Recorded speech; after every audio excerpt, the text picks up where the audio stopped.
To automatically enable exercise mode on Samsung Galaxy S24 Ultra when you are doing a certain workout, swipe down the top of the screen and then tap setting icon.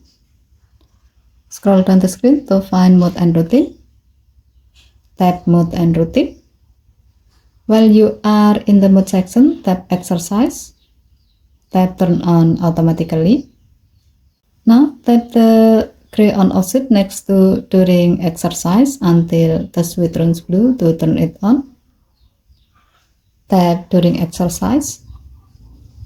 Remove the check mark from the box next to any workout to deselect all workout.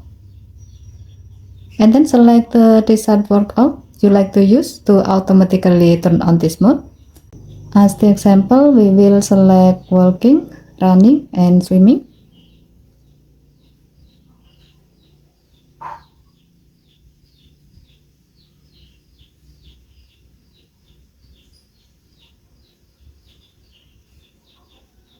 Tap done button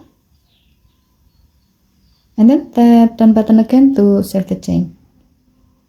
With this setting, the exercise mode will turn on automatically and its setting will be applied when you start walking, running, and swimming manually in Samsung Health on your phone on your watch. Okay, thank you for watching. Please help to like and subscribe. Have a nice day.